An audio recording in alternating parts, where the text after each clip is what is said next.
¿Qué entradas, herramientas y técnicas y salidas vamos a utilizar para realizar el análisis cualitativo?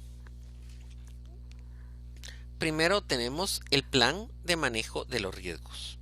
Recordemos que estas son las reglas del juego que vamos a seguir en concepto de los riesgos, la tolerancia y muchos aspectos adicionales como la matriz de probabilidad de impacto, etc. Los elementos claves del plan de gestión de los riesgos que se utilizan en el proceso realizar el análisis cualitativo de riesgos incluyen los roles y responsabilidades para llevar a cabo la gestión de riesgos, los presupuestos, las actividades del cronograma relativas a la gestión de riesgos, así como las categorías de riesgo, las definiciones de probabilidad e impacto, la matriz de probabilidad e impacto y las tolerancias al riesgo de los interesados ya revisada.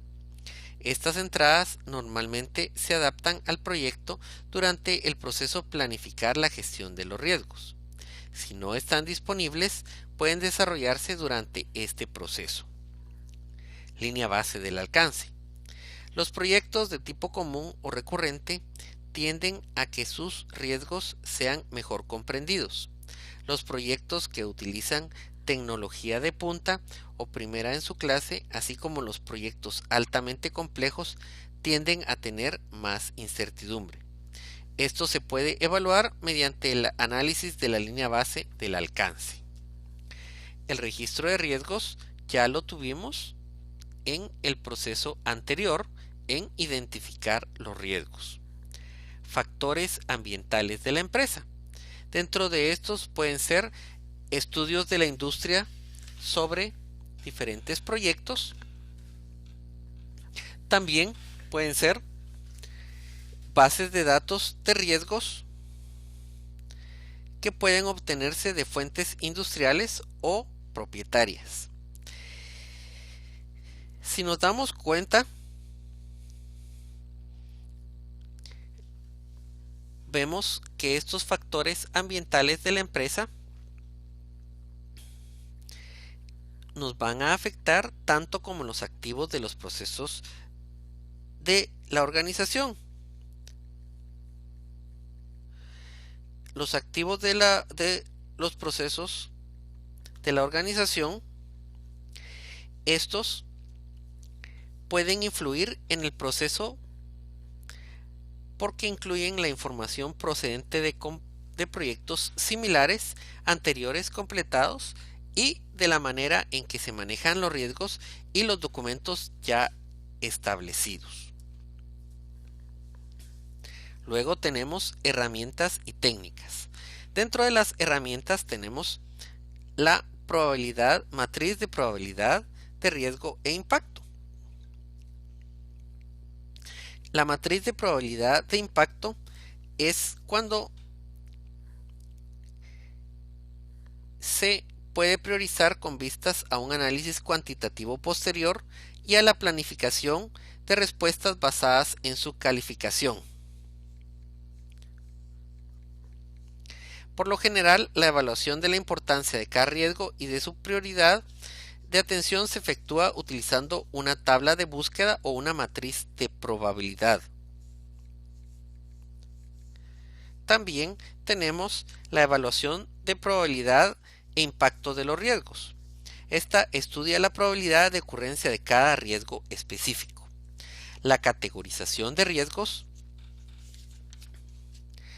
Esta es una técnica para evaluar el grado de utilidad de los datos sobre riesgos para llevar a cabo la gestión de los mismos. Implica examinar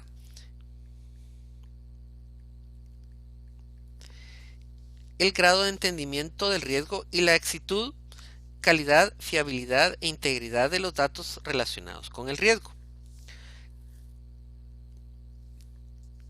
También implica que pueden ser por fuentes de riesgo, por área del proyecto o por otras categorías útiles, a fin de determinar qué áreas del proyecto están más expuestas a los efectos de la incertidumbre. La urgencia de los riesgos. Los riesgos que requieren respuestas a corto plazo pueden ser considerados de atención más urgente. Entre los indicadores de prioridad se pueden incluir la probabilidad de detectar el riesgo, el tiempo para dar una respuesta a los riesgos, los síntomas y las señales de advertencia y la calificación de riesgo. En algunos análisis cualitativos, la evaluación de la urgencia del riesgo se combina con la clasificación del riesgo obtenida a través de la matriz de probabilidad e impacto para obtener una calificación final de severidad del riesgo. Y por último, tenemos de salidas acá la actualización a los documentos del proyecto. Esto implica la actualización al registro de riesgos y actualización al registro de supuestos. Entonces, ya que tenemos definidas las entradas, herramientas y técnicas y salidas de el análisis cualitativo, vamos a comenzar a ver el ejemplo de esto dentro de la matriz de probabilidad de impacto. Vamos a ver cómo esta la podemos utilizar para poder tener mejor identificados a los riesgos y mejor categorizados.